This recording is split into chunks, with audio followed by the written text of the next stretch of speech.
Are you tired of feeling burned out? I know I used to feel burned out all the time. And then I discovered some tips, tools, and strategies to go from burned out to balanced, beautiful, and abundant. I will be sharing them on this show, as well as interviewing experts that are going to help you transform from exhausted to energized and stressed out to serene. If you're ready to break free from the burnout for good, let's jump into the show. Welcome, everyone, to the Balanced, Beautiful, and Abundant Show. I am your host, Rebecca Whitman, helping you go from burned out and overwhelmed to balanced, beautiful, and abundant. And today we have Chris Champion on the show. Welcome to the show, Chris. Rebecca, I appreciate it. It's great to have you here. Chris is a veteran investor who has invested in over 120 software-related projects. He also has a huge real estate portfolio in the Las Vegas area. So he is a badass entrepreneur. He's a passionate speaker. He is the founder of the Connections community, which has hosted over 268 dinners worldwide with business leaders and celebrities. He produces live stream interviews to kick off high-profile events with exceptional thought leaders and celebrities. His book, Win the Day, is a guide to successful and sober living. And his second book, Faith Matters, is an important message to people that their life was meant for greatness.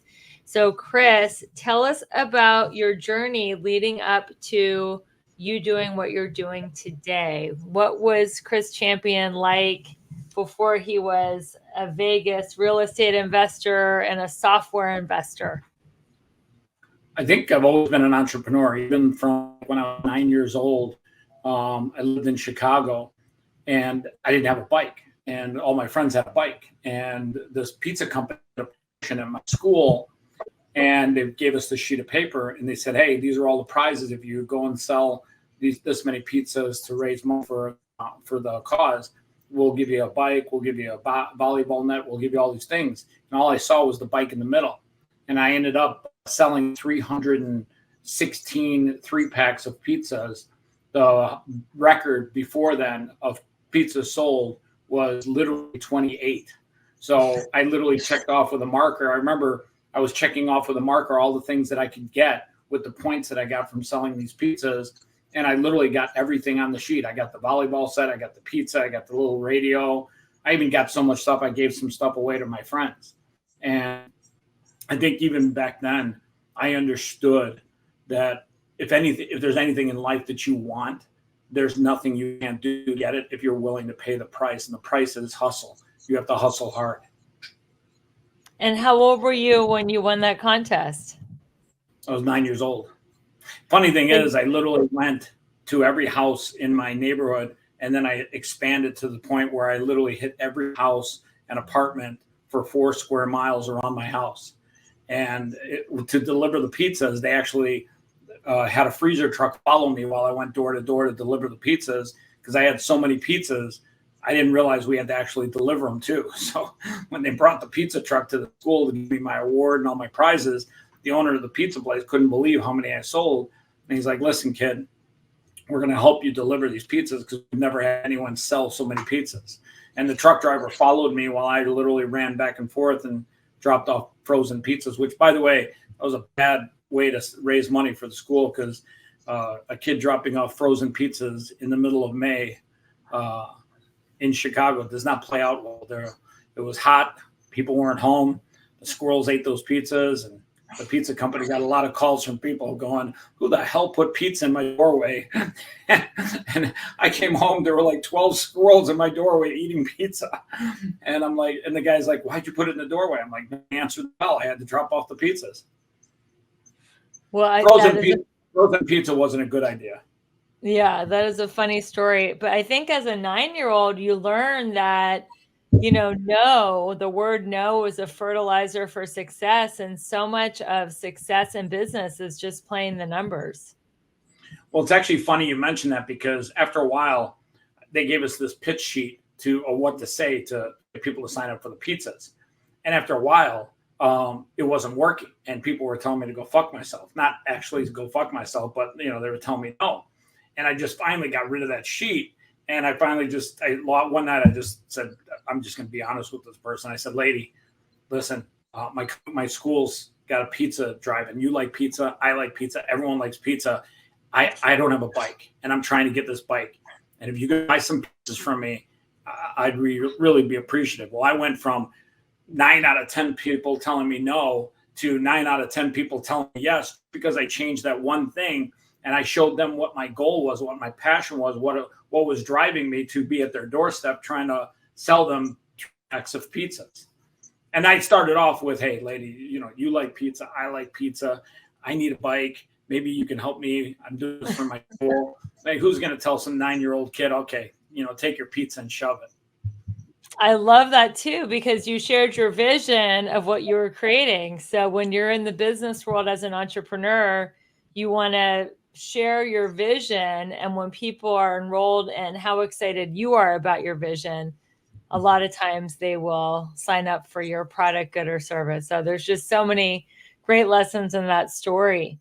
So yeah, it's super important to be transparent and share things with people, because they'll want to be part of your journey. They'll want to help you up that mountain, up that ladder of success. Yes. So what were some of your biggest challenges as an entrepreneur, and what were some of the mistakes that you learned the most from? I mean, I think as an entrepreneur, you have to embrace failure. And whether you fail on a daily basis, weekly basis, or a monthly basis, every one of those failures is a lesson. It's a teacher. And, I think the biggest lesson that I learned, and there's a Rocky video where Rocky says, hey, life's going to come at you hard, and it's going to knock you down. And it's not how many times you can get hit. It's how many times you can hit back. And I don't know if you've ever seen that video or that meme, but it's actually the entrepreneur's message or mantra. Entrepreneurs, great ones, understand that life is going to come at you every day and hit you in the face. You just got to be willing to get back up and not quit on yourself. That's the biggest thing. So many entrepreneurs listen to life tell them to quit. So many people tell them to quit, but very few people hear the voice inside their head that says keep going. And that's it. I tell entrepreneurs, you gotta find a voice inside your head that when everything looks horrible, that tells you to keep going. Do not quit. It's the only way to fail, isn't it? Is to quit on your dream, quit on your vision, and give up. I mean, you can pivot and try different ways to get to your dream, but if you quit, if you give up, you're done. I couldn't agree with you more. I literally couldn't agree with you more. And what is the alternative to, go work until you're 65 or 70 years old? And we all know there's hardly any Social Security left. So, now people are going to work until they're 80 or 90 years old. And it's really sad if you don't find a way to become an entrepreneur and set yourself and your family up for your older years. Like, what are you going to do? Yeah, I tell people all the time, like, listen, at the end of the day, you got to work 8 hours a day, whether it's for somebody else's dream or your dream. If it's your vision, you get to work passionately. If it's somebody else's vision, I don't care how great their vision is, you're just not going to be passionate about anybody else's vision. Passion comes from doing something you love. And if you're doing something you love, you're going to passionately work 8 hours a day. But if you work for somebody else, you're just punching a clock. You don't care about their product, their vision, their roadmap. Exactly. I mean, you're either building somebody else's dream or you're building your own. So, and I believe if somebody, can't afford to quit their job right away and start a business, to create a side hustle, just to do something on the side where you are building your own dream and not just your boss's. Yeah. I guess couldn't agree with you more. Yeah. So you have multiple streams of income. How did you become a multi-passionate entrepreneur, and how many businesses do you have your hand in right now?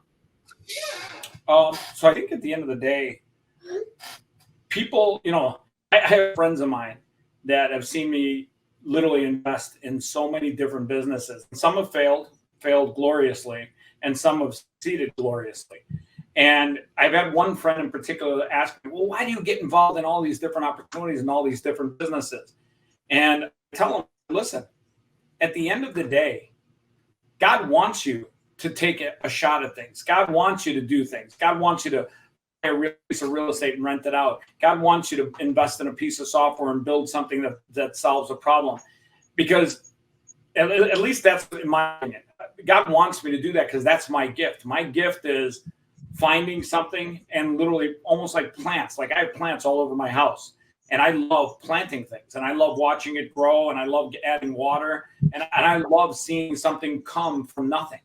And I think business. You look at Elon Musk; he's got what, 7 businesses that he's involved in that we know of, and maybe some other ones that he likes to invest in. At the end of the day, it gives me great joy to help nurture something from nothing and see something grow. Yeah, that's the fun part. I love building things. I love seeing the creation of stuff. People think they want just the end result, but so much joy is in the hard work of the building of it. That's where you learn all your life lessons, and that's where you sculpt your soul. I couldn't agree with you more. And I noticed your book is about sobriety. It's a guide to successful sober living. Are you sober? I'm sober 16 years in May. I made a decision to become sober, and I think it's actually been the greatest thing. I tell people all the time, you can live a sober life, and it will change the rest of your life. It will change your health. It'll make you healthier. It'll make your relationships healthier. It'll make you a smarter business person. Yeah, at the end of the day, I think it's the greatest thing I've ever done in my life. I agree. I am also on a sober journey, and it is the greatest decision I ever made in my life. And yeah, it's so great just being present and not checked out, and just really putting myself into everything and not having a piece of myself, like, just not with this life.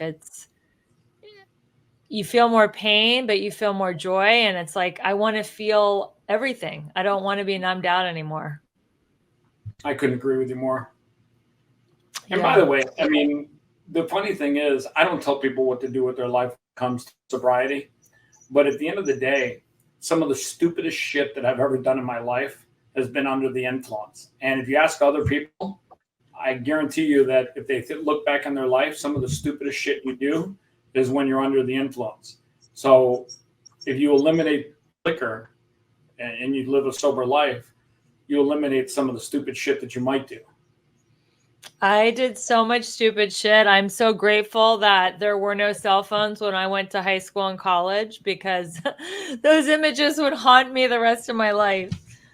Are you tired of endless diets and frustrating results? I know I was, and I didn't want to count calories, count macros, and I definitely didn't want to jab myself in the stomach with a needle to get the benefits of GLP-1.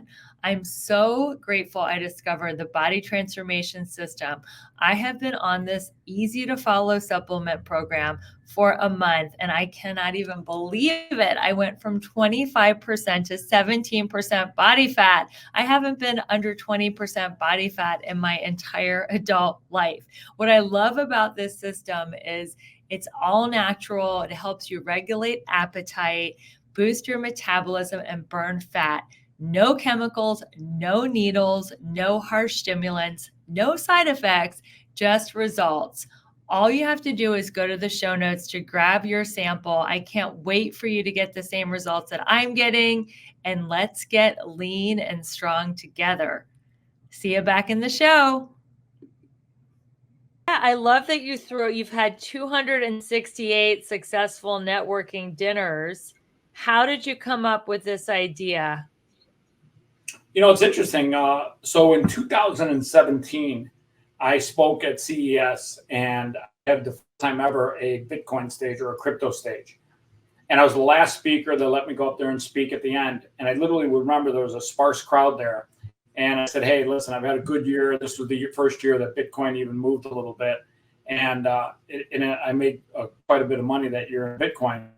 said, listen, I'm going to buy everybody dinner tonight at my friend's sushi place. If you like sushi, join us at this place. Well, I thought like 20, 30 people were going to show up. 160 people show up. We shot some video content there. I literally had every table in the restaurant packed. My bill for the sushi that night was $29,000. It was crazy. And I thought, and the funny thing is, as I was leaving, there's like, hey, when are you doing this next dinner? And the next dinner, I'm like, are you crazy? I didn't think this was going to be this big. But it's funny, like people kept hitting me up, when's the next dinner? And then I just kept doing them. I called them crypto dinner club dinners after a while. And then I just started realizing it's not crypto that people were coming to the dinners for. It's the connections. And that when you put food in front of people, they put their phone away and they make valuable connections. Whereas if you go talk on stage at a trade show or a conference, if you really look at the audience while you're on stage talking, everyone's on their phone, texting and Instagramming and emailing and getting, and literally nobody paying attention to you.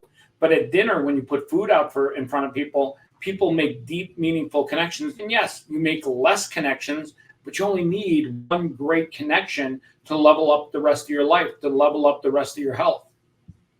Beautiful. So what are some tips on networking? How can you make that one connection genuine and real? And do you have any tips on how to be a good networker at these dinner parties or other networking events? There's three things I tell people all the time. Don't go to an event, come home with a stack of business cards, because that doesn't mean you made a connection with everybody on that business card.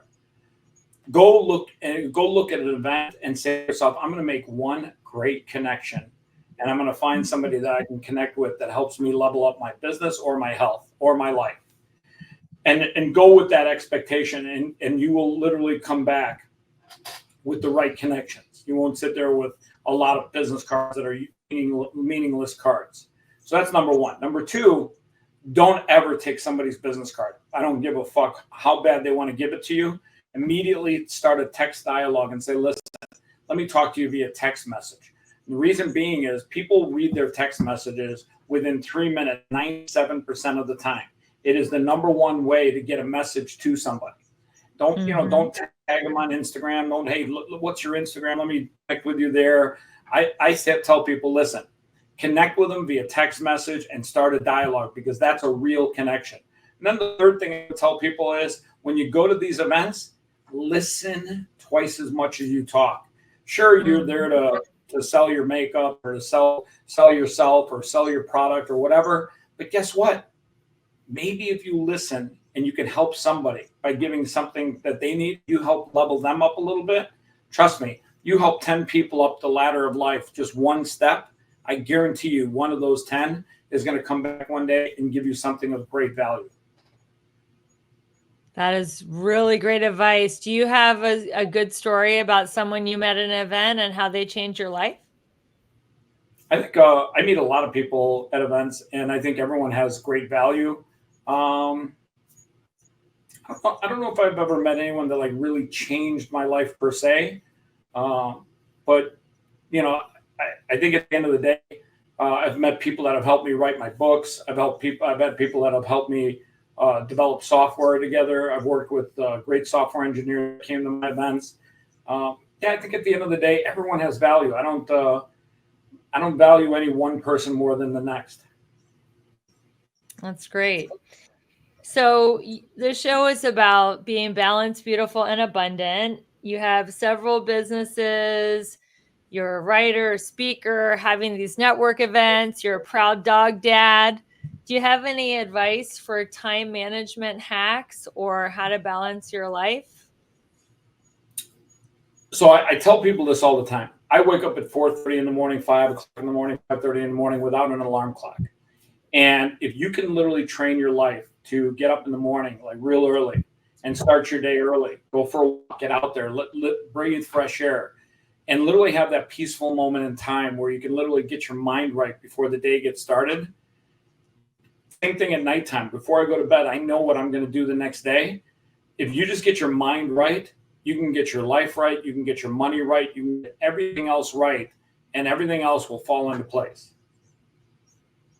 So one of your hacks is if you start the day earlier, you get more time. You get some peaceful time. You get, no Quiet text time. messages. Yeah, you get to go out and breathe nature. But I take my dogs for a WALK. I can't say that word now because they'd lose their mind. But it's actually surprising because the one dog, she's a female. I'm pretty sure she knows how to spell already too. Because when I spelled the word WALK, she perks her ears up and she's like, "I know what you're saying." That is so funny. So you wake up at 4:30 in the morning, you go walk your dogs. When do you actually start your work day? And do you have a morning routine other than walking the dogs? Yeah, so I do have a morning routine. I start my day thanking God for everything I've been given. Start my day with a walk and get out in nature and breathe fresh air and get my body going. And then the other thing I start my day with, I make my dogs a breakfast. I give them some warm food, whether it's chicken or meat of some sort, just to give them something warm in their bowl of kibble. I think at the end of the day, you should give your dogs like one really good meal a day. And the funny thing is they look forward to breakfast. Like they love breakfast. I call it breakfast. Go ahead. No, whenever I serve it to them, I tell them it's brekkie, BREAKY. They hear that word and they lose their mind. What are some of the things that you cook for your dogs? Chicken breast, London, like a steak. I'll chop that up into pieces, give them like some meat, some sausage every now and then in small portions because it's high in sodium. But just give them something warm and something high in protein. Oh, that's great. I'll even give them vegetables every now and then. Sweet peppers. They like sweet peppers in their food every now and then. You are a world-class doggy daddy and entrepreneur. So what role has personal development played in your entrepreneurial journey? Like coaching, podcasts, seminars, like what have been some of the pivotal moments? So when I was young, I literally got a chance to hang out with Tony Robbins at a bunch of his events, do the fire walk, the unleash the power within. And I started learning about personal development from Tony, and I spent 6 years with him. And at the end of the day, did you work for him or just go to his seminars for 6 years? What's called a field coach, where I literally worked in the crowd and help people in small groups. So he'll have like 3,000 people in the crowd, and it'll be like a small group of 10 people that we'll work with. And what were some of your biggest takeaways from your work with Tony? Like what were some of the biggest life lessons? Neuro-linguistic programming. That was one of the biggest things that I think to this day I share with people all the time. I don't know if are you familiar with NLP? Yeah.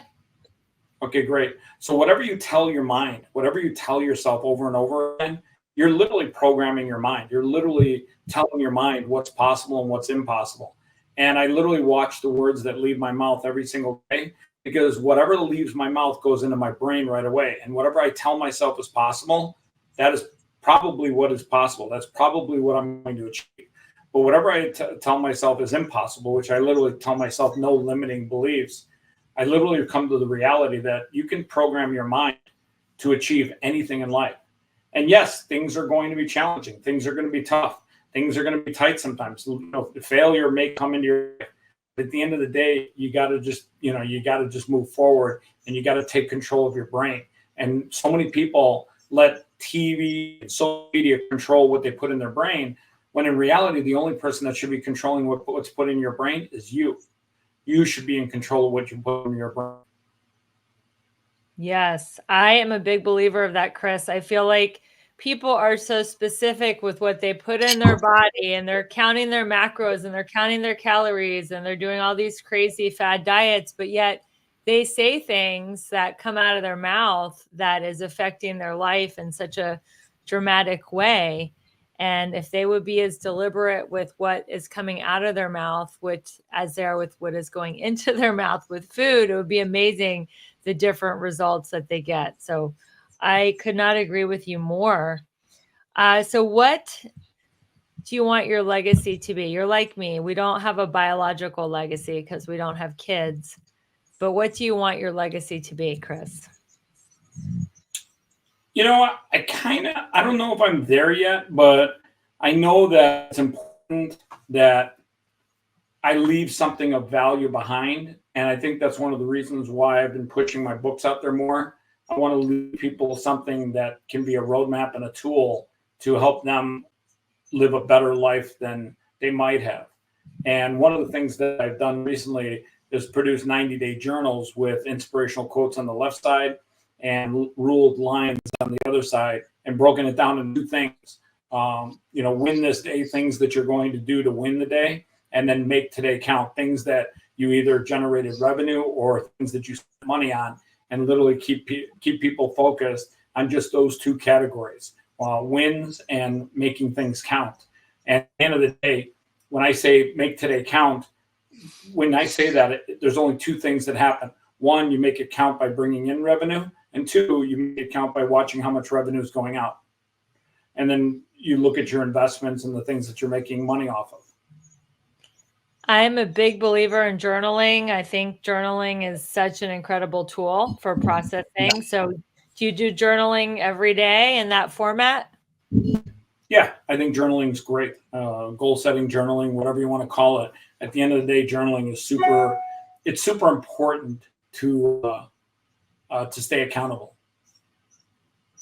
Yeah, I love it's so funny. I got a message and it had your name on it, and I was like, "What? I'm talking to you." But it's some automated email that you sent out. Oh, okay. Like, see, we were just talking about that. You got to have AI working for you all the time. So there you go. It was working for me while I was having this conversation. It's crazy, isn't it? Like, it's literally amazing. It is. So I always like ending with this question. If you had a billboard by the side of the road, what would you want it to say? What would be your biggest life lesson or wisdom to share with the people driving down the highway? Chris Champion made his life count. That is a great message, because I think that's what we all want to do, right? While we're here, is to make our life count. And Chris, what do you have coming up, and where can people stay in touch with you? All the events that I work with around sporting events are posted on my Instagram and on my website. The next big thing that we have coming up is F1. We're doing the first influencer photo shoot. At F1, we've got a private breakfast and a private dinner. Should be a lot of fun. About 100 people that we're doing a photo shoot with around F1, around the McLaren race car and the paddock over at the F1 here in Las Vegas. I don't know if people are excited about F1 or not, but it is pretty impressive. These amazing cars that are super fast. What is F1? Forgive my ignorance. I'm not a race car person, but is F1 a model of car? Yeah, F1 is it's definitely a model of a car. It's if you Google F1, you'll see the small, like, it's crazy small car. Like, it's the very fast, sleek, long, small car. It's not NASCAR. It's not like the big American-made cars. It's like the European, very fast, like aerodynamically built car where, like, literally you're jammed inside of it. And this is a type of racing with these tiny little cars, tiny fast cars. Yeah, it's F1 is a race league, I guess. Got it. Very cool. And then what is your website, and where can people find you on social? championexperiences.com. And then most of my social is I am Chris Champion, all one word. Wonderful. Well, thank you, Chris, for being my guest. Thank you, everybody, for listening to the Balanced, Beautiful, and Abundant podcast. Because of your loyalty, we are the top 1% rated podcast globally. So keep listening, keep sharing, keep rating, reviewing, and subscribing. We love you, listeners. Have a great rest of your day. And until we meet again, keep your vibe high and magnetize. Bye, everyone. Thank you for listening to another amazing episode of the Balanced, Beautiful, and Abundant show. I hope you found great advice and actionable tips. Don't forget to share this episode with a friend. And if you loved it, rate, review, and subscribe. We are so excited to watch you transform from burned out to blissed out as you continue with us on this transformation journey.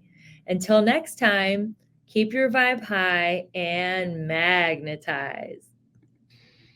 Imagine looking back at the end of 2025 and saying the best decision I ever made in the entire year was going to the Mindset Manifestation Retreat in Playa del Carmen, Mexico with Rebecca. Not only will we set intentions, goals, and strategies for your new year, we will give you 21 customized affirmations, a vision board, a power word, a playlist, and every tool you need to get all 7 pillars of your life to a level 10 and to crush your goals in 2025. In addition to all the goal setting and masterminding, you'll get to relax in a luxury spa, do yoga, and have a sound bath, all at a beautiful retreat, an amazing Playa del Carmen, Mexico.